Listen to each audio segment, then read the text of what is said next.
So my presentation is on all of the convective parameters that I've been trying to dump into MetPy all summer. I'm a big severe weather nerd. So we're adding to MetPy's convective capabilities.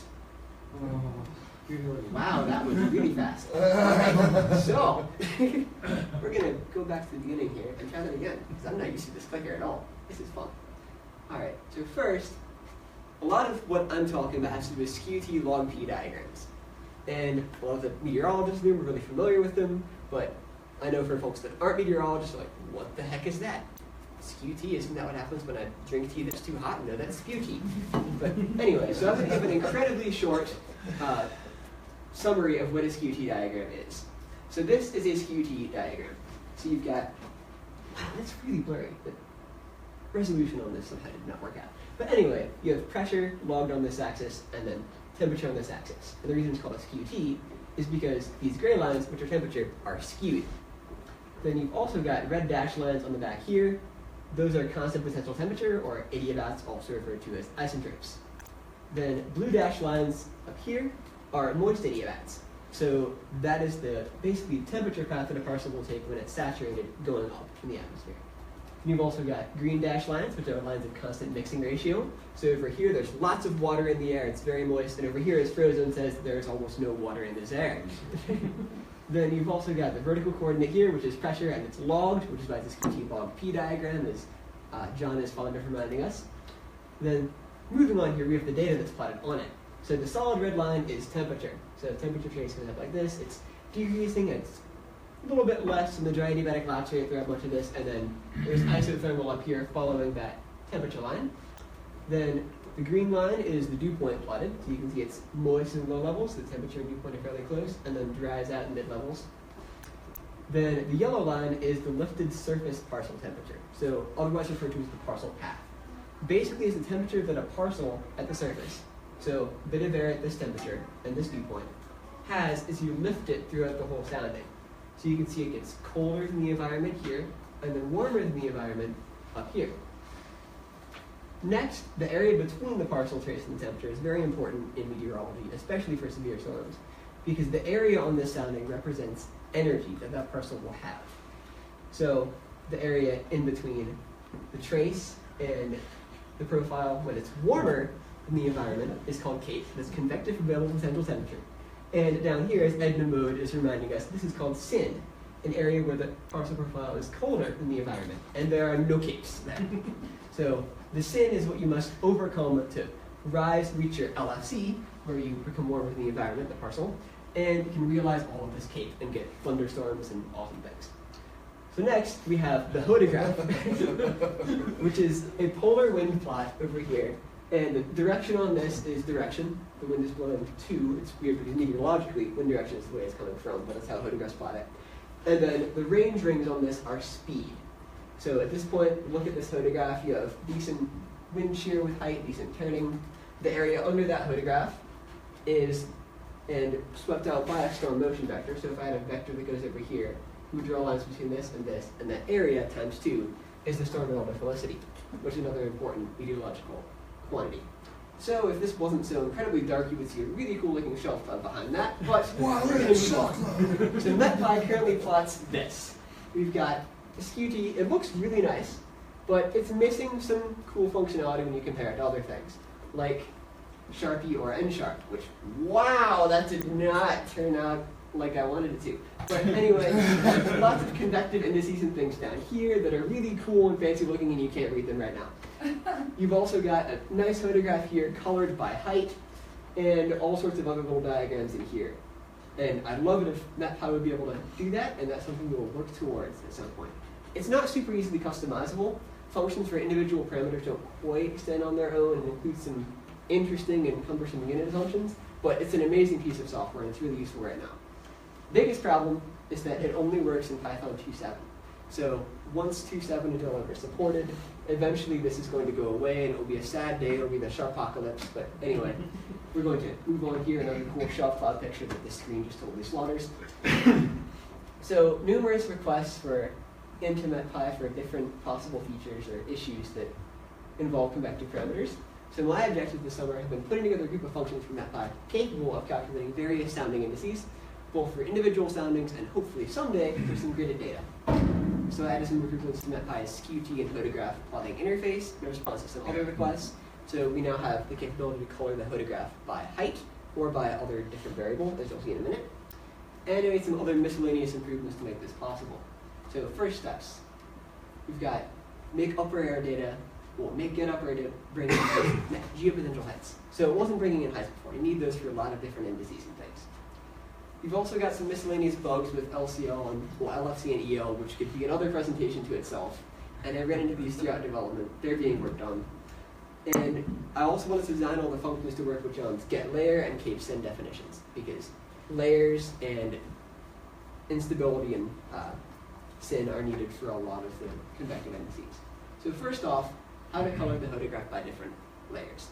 So coloring it using user-selected heights represented a kind of big problem, because those heights are often not in the sounding data. We had to interpolate through them.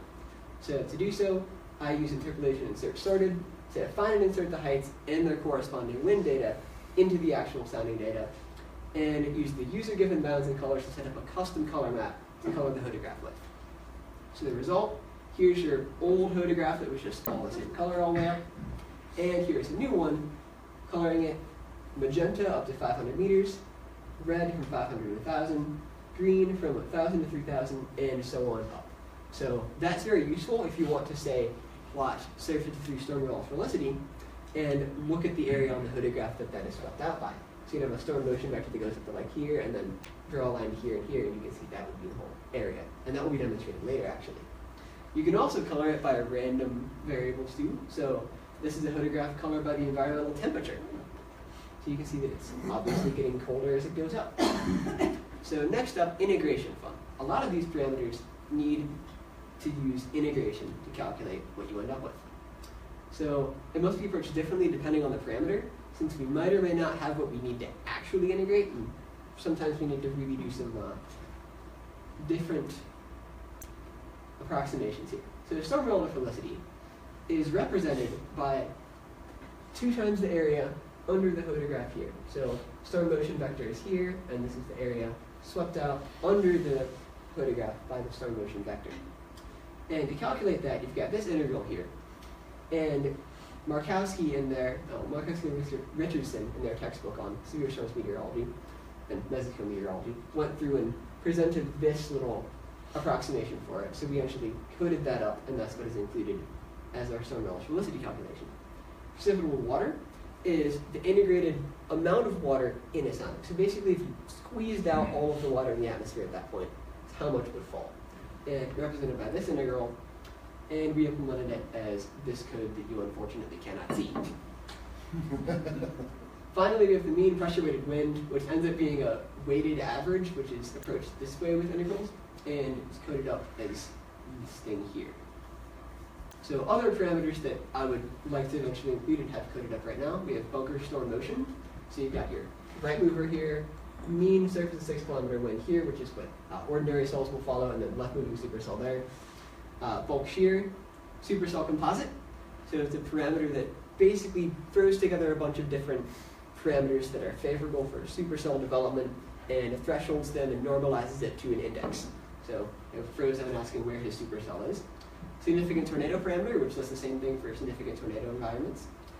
Critical angle, so that's the angle between the storm motion and the surface to 500 shear vector. And basically what that tells you is if it's closer to 90 degrees, then you're bringing in almost pure streamwise vorticity and you get a lot more rotation in your low-level updraft. You also have cape and sin, which John went through and made. Some variants to that, you have most unstable cape, which Tyler made. Subject to 3 kilometer cape, which is important in thinking about low-level stretching of vorticity. You have effective layer parameters, which are in development right now. And Haynes index for fire weather, which I just need to write tests for and streamline the code a lot more. So our unfinished blurry product here, we've got photograph colored by height, storm motion vectors on there. You have all of your convective indices printed out at the bottom, and a nice, pretty looking sounding with your different sounding levels plotted. So your LCO, LFC, and EO on there. Cape is shaded, sin, or negative energy on there is also shaded blue. So another thing I wanted to do was go through and apply some of these indices to gridded data. So unfortunately is not turning out quite as well as I thought it would with the display, but this looks much better on a laptop right now.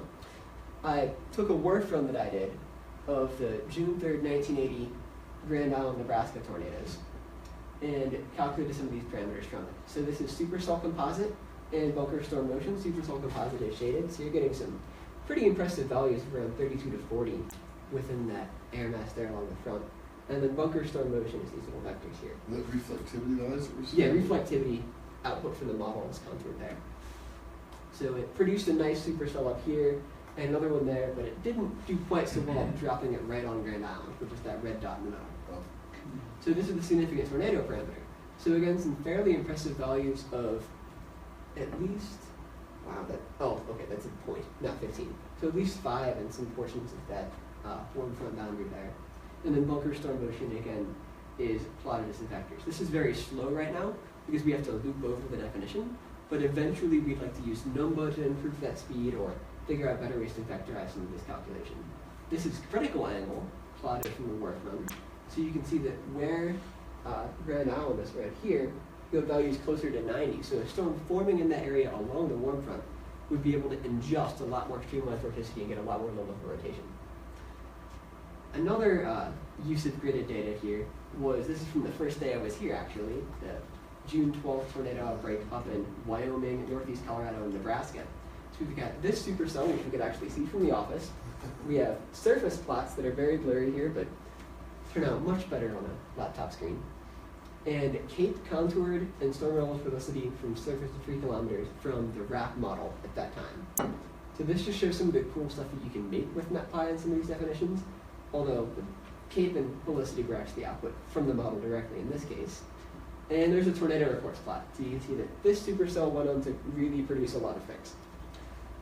So I went through and calculated a significant tornado parameter using my definition from it, and you can see that as the storm moves into a better environment with the sigtor parameter here, it really starts to produce. There's also surface to 1 shear, which is the vectors that are on there, also calculated using my bulk shear definition. This is a sounding from that day, and again, you can just see that there's really good low-level turning, critical angle 163, which is not all that good, but a lot of the parameters are nice, but they're very blurry here, so you can't see them. So next steps. I would love to add more parameters and use the effective layer function that I made to calculate effective layer parameters, add downdraft cape and functions to calculate different indices that depend on that, and improve the interactivity of the sounding plotter that I've made. And I'd also like to make the gridded calculations faster. Here's some references and final slide, which I have to get moving here. There it goes. I'm not used to working with Mac touchpads. So this is a Miller composite loop from April 25th through the early morning hours of April 28th in 2011. So it shows this whole tornado outbreak sequence. So this first wave is going by here. Here's your main player coming into the southern plains on the 26th. And it's a modern variation of Miller composites. Some of the parameters have been changed and replaced. Cape is the instability parameter, SRH is now our shear parameter, and you have the vectors here plotted for 500, 850, and surface winds. So you can really see that where you don't see the map, stuff was going on. All right, any questions? Sorry that the graphics were not behaving today.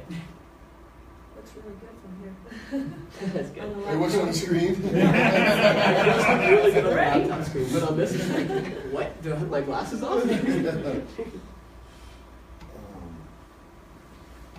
Yeah. I know we discussed earlier that some of these functions were taking a lot of time. Yeah. Can you tell me where those benchmarks currently are, especially for the animations? So for the animation right here, a lot of this was just done using the stuff that came directly out of the RAP model. It was kind of a side project. But for the work grid that I have, 150 by 100 grid, 3 kilometers, takes approximately 4 minutes to run through and do storm velocity on 1 time step. So it's really slow. And so, that wasn't a linear though for the time. You even got longer per time step on an animation. Is that correct? I did not actually. A 10 loop animation would take more than 40 minutes. Probably, yeah, because I haven't actually done an animation for the work output yet. I've just done static images because it takes so long. What do you see as a way of perhaps improving the performance? So I would love to be able to use Numba to wrap some of it. Some of that seems to be a little cumbersome from what I've seen, but also just going through and getting some of the get layer stuff to be faster, because right now you have to do that at pretty much every point. It can't really be vectorized. So if we had some of the interpolation a little faster, then that would really speed things up. It's beautiful work. I really like it. Thanks. Yeah, I've gone through and redone a large portion of this with the hourly tornado reports on it. Yeah, So it's you can quite see spectacular. It's going to pop up as it rolls along. Yeah. But I'm thinking if people wanted to be using this in real-time events, and you know that timeliness Yeah. is still a bit of a sticky wicket. Yeah. Right now, the individual sounding is fairly timely, but doing it on a grid, that's like you can really only do that after an event. Post fact. Yeah. How come Sharpie's not being ported forward to 3 point something that's so great? I honestly have no idea. That might be more of a Ryan or John question, but Sharpie is fantastic. So. It is fantastic. Unfortunately, it's basically a grad student project. So as grad students or undergrads go off to do jobs, you know, somebody has to pick it up. Is it open source anywhere? Yes. Yeah. It's just the same old thing where we're reinventing the thing that was already done before. Why not just fix the old thing instead of... Well, in this case, they built it as an application, so it's an application. The Okay. code for the calculations is not in a form where, like, we want to do the grid diagnostics and use these on grids of data. It is not architected in a way that lends itself to doing that kind of thing. So it doesn't have an API or... It has served as a nice reference point for implementing these functions in NetPy. And we go back and not only do we implement them ideal in a way that works for grids, but then Matt's and Tyler's track down references for all these things. So we actually know, scientifically what is the pedigree of some of the approaches being taken here. And we also do a better job of trying to, use SciPy integrals and things like that are, separate the physics from the numerical solutions. It's also a direct port of old C code. Yep. So it's not well modularized, it's hard to read. And they do things like reinvent the integral in less precise ways instead of just using the proper method. Oh, that's much better. Yeah, I'm really not using that stuff. So this is the interactive sounding plotter that I've made. And That looks clean and sharp. Yeah. yeah, it's much better than that. Yay! So the default sounding that I've put into it is from May 23rd of last year. And you had several tornadoes along the southern plains, so one in Spearman, Texas, one north of Scott City, Kansas, and a bunch scattered around between there. But you can change the date on it. There's a little menu up there where you can type that in. You can also change the region. So I found out that the get sounding data function that we have in NetPy can actually bring in sounding data from the Wyoming Sounding Archive from all over the world. So I can plot up a sounding from like Magnitogorsk, Russia, and put it up there. So you were successful in getting that Wyoming archive brought in. Yep. Yeah, it works really well. And then you can also change your storm motion, storm direction, surface temp, and surface dew point, so you can basically take this sounding and make it even more ridiculously favorable for supercells. So we could go through. Show that one example. We blew it up. We go through and take this. Let's bring our surface temp up to, oh wow, but 2? Oh no, what have I done?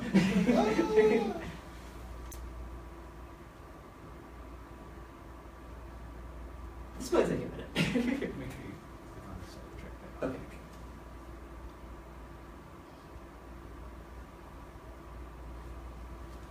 Alright, while I work through my inability to work with Mac trackpads, this will eventually load. It takes a minute to bring in all the data and then plot it up. The thing that takes the longest is the effective layer calculation, because it has to loop through and calculate Kate for every individual level. So this, once you bring the data in, is there a cache for a while, or yeah, it keeps just it. Call it back in if you. It keeps it in an array on here. Okay. So luckily you don't have to re-download it when you want to modify a parameter. So we're going to keep it on this side of the trackpad. And okay, so it's okay.